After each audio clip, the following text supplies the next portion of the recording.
les avis, c'est comme les trous du cul. Tout le monde en a un. Bonjour les fixmakers, j'espère que vous allez bien. Aujourd'hui, comme vous l'avez deviné, on va parler trou de balle.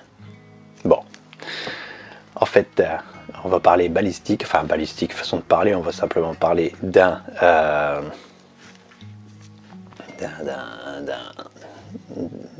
trou fait avec une arme à feu tout simplement. Donc si vous avez suivi jusque là avec les différents vlogs que j'avais fait, je suis en train de voir pour faire du training FX, donc pour me réentraîner entre guillemets à la pose de prothèse. Donc aujourd'hui on va voir pour poser une prothèse en particulier, donc une prothèse d'ouverture à arme à feu. Donc on va pouvoir pour poser tout simplement celle-là. Donc aujourd'hui je vais pas oublier un truc, quelque chose qui est vraiment essentiel. J'avais bien dit la dernière fois dans le précédent vlog, j'avais parlé du fait de mettre une barrière de protection pour protéger la peau, sauf que en fait je l'ai pas posé et du coup j'ai fait une réaction sur ma joue l'après-midi même. Donc comme j'ai la peau extrêmement sensible, du coup voilà. Bon, alors du coup pour ce qu'on va déjà commencer à faire, c'est mettre la barrière de protection tout simplement, parce que c'est quand même l'essentiel et c'est ce qui nous permet d'éviter les réactions, surtout pour moi qui a une peau quand même extrêmement sensible. Donc tout simplement, vous voyez que la barrière en mousse fait une sorte de mousse. Moi, comme j'ai prévu aujourd'hui de simplement voir pour mettre la barrière, enfin mettre la prothèse sur mon front, je vais simplement nettoyer, je vais simplement voir pour mettre la barrière de protection sur mon front. Hein. Alors logiquement il faudrait quand même nettoyer tout le visage pour être sûr au cas où on ferait pas d'autres choses avec. Donc j'avoue que comme c'est des trainings et que c'est sur moi, je me casse pas trop la tête pour faire ça. Donc préparation, on a la prothèse, donc la prothèse qui est bien la prothèse ici, donc la prothèse de... Donc la dernière fois j'ai fait une petite erreur, j'ai pas posé la barrière de protection au niveau de la peau. Ensuite, alors ici, donc au niveau de la pose de la prothèse, donc je vais voir pour la poser, ça va, j'ai un front quand même assez large, donc ça pose pas plus de problème que ça. Donc je vais voir pour délimiter la taille de la prothèse pour être un petit peu donc si je me mets bien là, tac, hop, ce serait bien sinon on va jusque là. Donc ce que je fais, c'est que je vais me faire un beau petit cercle pour... Alors du coup, comme la dernière fois, au niveau de la vidéo aussi, j'ai changé un petit peu, pas ma caméra, enfin j'ai pas changé ma caméra, j'ai surtout changé la hauteur de la position de mon miroir, tout simplement pour pouvoir me voir un petit peu plus haut, et donc que ma caméra me filme du coup un petit peu plus haut aussi.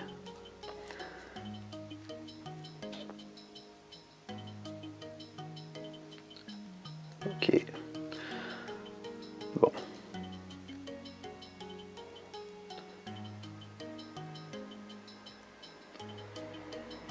Ok, je pense que ça devrait le faire.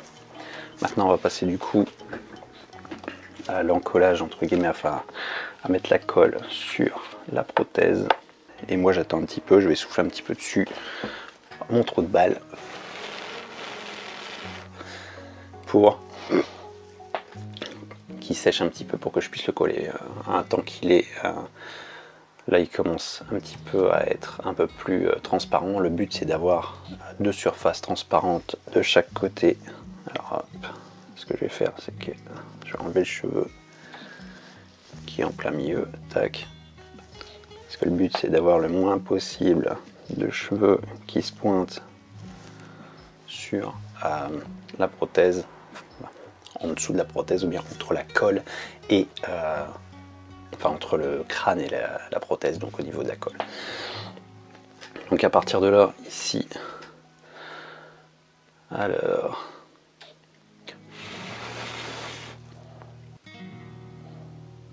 voilà, le plus long c'est d'attendre un petit peu que la colle elle sèche sur la prothèse. C'est pour ça que normalement il faudrait peut-être, enfin non, parce qu'il faut quand même que je délimite quand même au niveau de mon crâne où est-ce que je vais la poser, donc c'est jamais super évident d'arriver à faire sécher. Alors il faudrait peut-être que je prenne un sèche-cheveux, mais j'ai pas envie de déformer ma prothèse aussi, parce que le silicone quand même réagit un petit peu à la chaleur, donc voilà. Alors du coup, bon là c'est presque bon, après la colle peut encore sécher sur le crâne quand elle est posée, donc voilà. Alors ce qu'on va faire, hop, on va venir simplement bien écarter tout ça, voir pour la poser au bon endroit, ce serait bien. Et on va venir appuyer sur le centre et venir appuyer sur l'extérieur ensuite pour tendre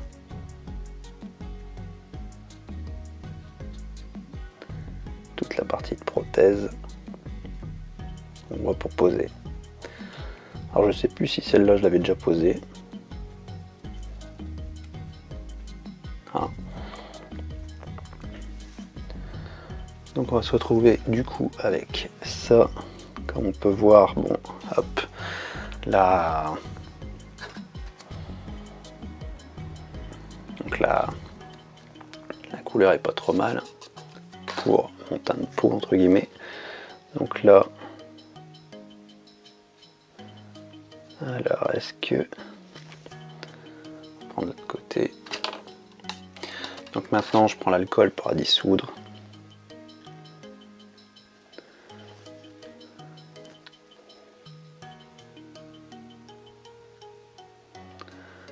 Et c'est là qu'on voit un petit peu aussi si les choses ont été bien faites en amont. C'est-à-dire si les alors ça il faut que je fasse super gaffe, parce que la dernière fois dans la précédente vidéo en fait je me suis retrouvé à un petit peu trop baisser déjà, et en plus au montage j'avais complètement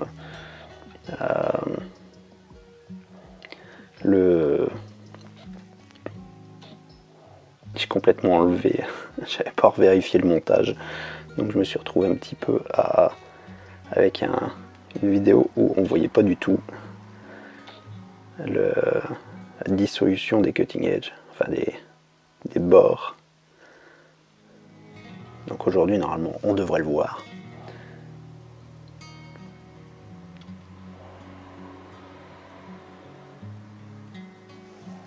Alors hop.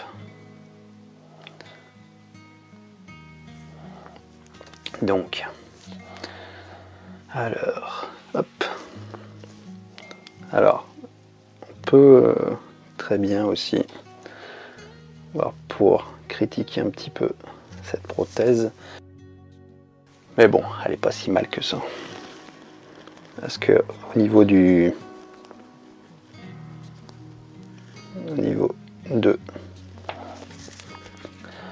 la bosse, bon on va dire que ça correspond un petit peu.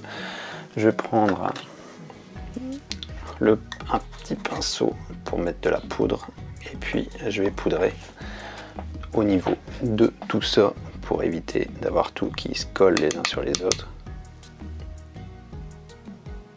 Ah, le but c'est pas de se coller à chaque fois qu'on fait quelque chose. Donc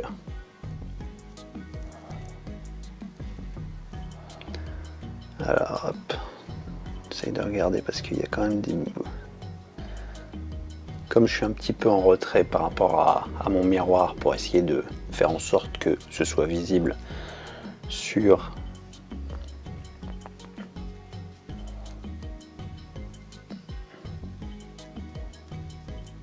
alors, du coup j'ai l'impression que j'ai quand même, je vais voir si je peux encore retirer, hop, dissoudre des parties.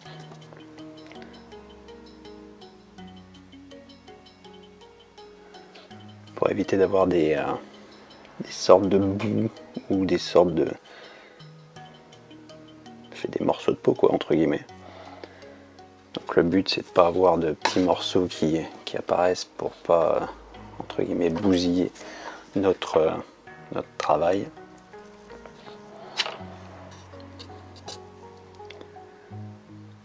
Allez, hop.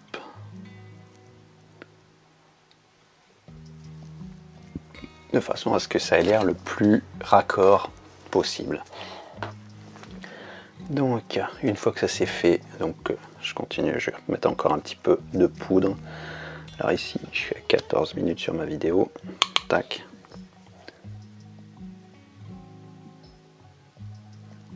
Ok, hop. Donc pour l'effet un petit peu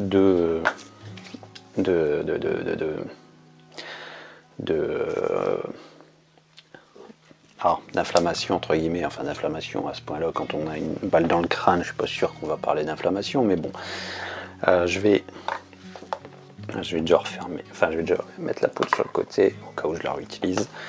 Je vais utiliser hop mes fards alcool.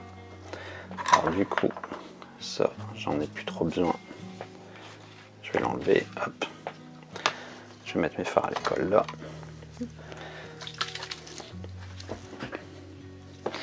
Donc je vais utiliser du rouge à mon avis, ouais du rouge, on va rester sur du rouge.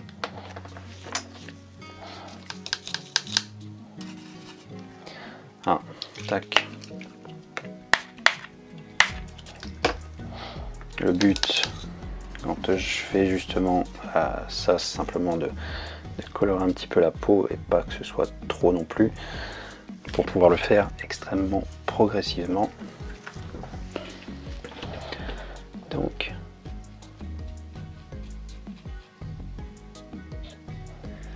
pour dire que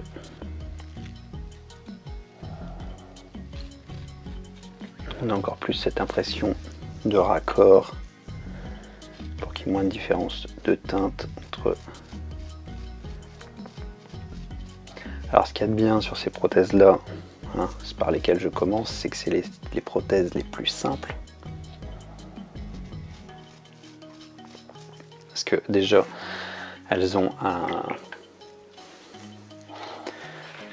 raccord solide, enfin un bord, un cutting edge qui permet de tenir facilement la prothèse et de l'enlever facilement. Ok. Et puis ensuite, elles ont déjà la teinte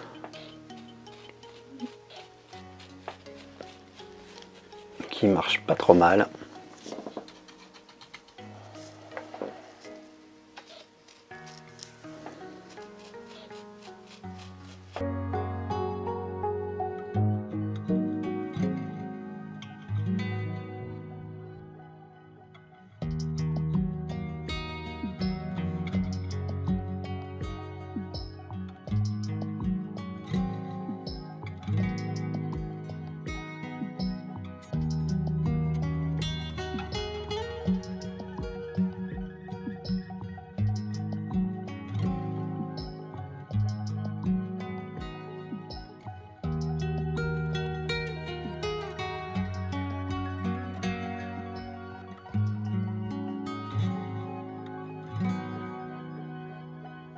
Donc la coloration, etc. Alors actuellement, du coup, comme ma prothèse est de la couleur un petit peu de ma peau à la base, j'ai pas forcément besoin de faire plusieurs stipplis avec du bleu, du jaune par exemple, enfin du bleu et du vert plutôt que du jaune. Donc voilà un petit peu. Pour enchaîner, ce qu'on va faire, c'est que du coup, je vais mettre un petit peu de foncé dans le trou. Donc je vais mettre un petit peu de foncé dans le creux. Donc hop.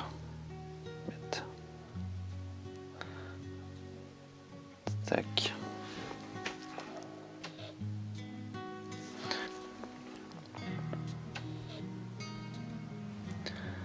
Donc le but à chaque fois, c'est vraiment de donner encore plus de relief à notre prothèse tout simplement. Aujourd'hui, ce que je vais faire, c'est que je vais utiliser la croûte de sang. Donc, parce que je trouve que ça peut justement rendre un peu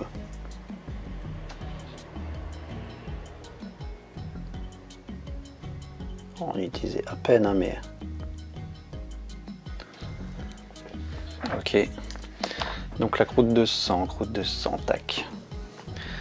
On va voir ici un petit peu de croûte de sang et je vais voir pour le mettre.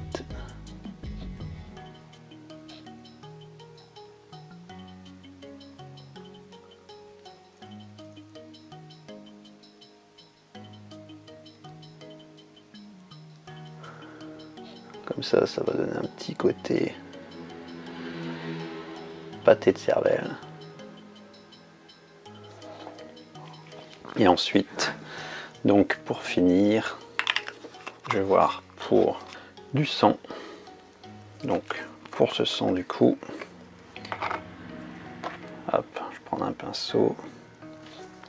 Alors, comme on a 24 minutes et que je voudrais pas que ça saute en route, je vais simplement faire un truc. Je vais éteindre et je reviens. Alors je viens de me rendre compte que j'avais pas mis en route la deuxième caméra. Donc il va falloir que je trouve une solution vite fait pour essayer de faire en sorte d'habiller un petit peu ce que j'ai fait entre deux.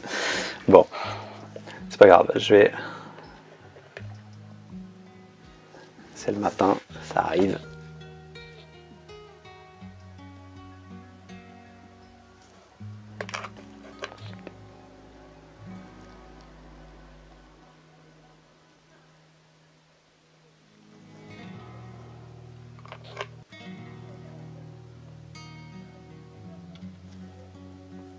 Alors, comme la dernière fois, on va attendre un petit peu.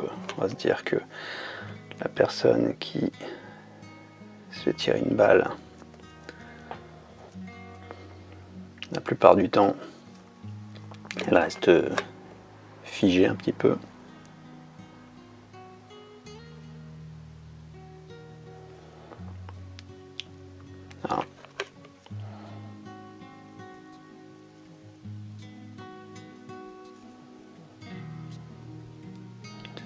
Alors,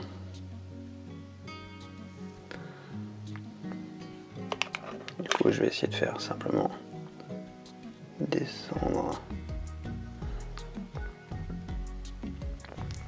une goutte.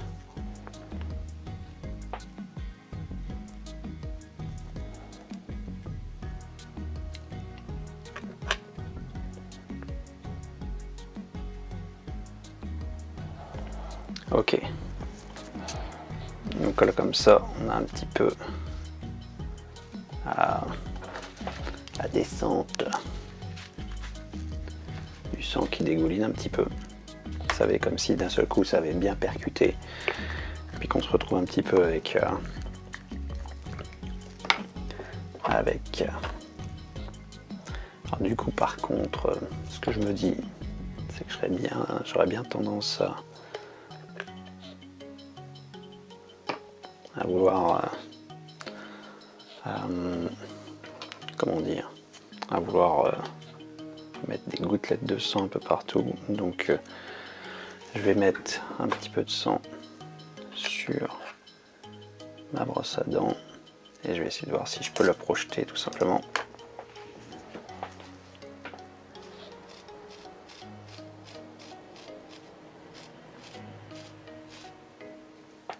Bon, là il y en a peut-être un peu beaucoup, mais ça donne, ou bien il faudrait passer au noir pour faire un petit peu cet effet de poudre. Cet effet de poudre quand il y a une balle entre guillemets qui a traversé. Alors, ce que je fais pas en ce moment, et ce que je devrais faire tout de même, c'est reprendre un petit peu des photos de référence. Je pense que dans les vidéos suivantes, je vous montrerai sans doute ce que j'utilise comme livre, à mon avis, pour les références qui sont très bonnes. Parce que sans les références pour pouvoir travailler, la plupart du temps, on fait un petit peu de mémoire, et la mémoire est un petit peu, et entre guillemets, quelque chose qui manque un petit peu de réalisme. Donc on se base sur des choses qu'on imagine et pas sur des choses qui sont vraies. Attendez, hop, est-ce que j'ai bien mis en route? Ouais. Du coup, alors, pour la citation précédente, c'était quoi la citation précédente, si je dis pas de bêtises? Parce que, alors, je crois que c'est j'ai passé l'âge de ces conneries, il me semble. Donc, plusieurs personnes m'avaient répondu. Ah, je regarde quand même au niveau de... Tac. Et hop. Alors, j'ai passé l'âge de ces conneries, c'est exactement ça. Donc, c'est bien Murtoff de L'Arme Fatale qui dit ça. D'ailleurs, dans, je pense, tous les armes fatales que j'ai vues. Ah, j'ai passé l'âge de ces conneries, ou je suis trop vieux pour ces conneries. Donc voilà un petit peu pour la citation du vlog précédent. Donc aujourd'hui, je vais sans doute me démaquiller en off. Je vais peut-être simplement l'enlever pour finir la vidéo. Et puis je pense que ce sera tout pour aujourd'hui. Si vous avez des questions, posez-les dans les commentaires. Si vous avez apprécié la vidéo, mettez un pouce bleu. Et si vous n'êtes pas encore abonné, abonnez-vous. Moi, la prochaine fois, alors je ne sais pas encore ce que je vais faire comme poste de prothèse. Il y avait Christophe dans les commentaires qui m'avait dit, enfin dans les commentaires non, qui m'avait envoyé une image du capitaine Mifune de Matrix avec une grosse balafre devant la figure et qui me disait ah, ce serait pas mal de faire ça. C'est quand même un gros truc, donc à réfléchir pour la suite. En attendant, je vous souhaite une excellente journée et sur ce, à la prochaine les Fixmakers. Bon, alors, on va quand même l'enlever. Alors,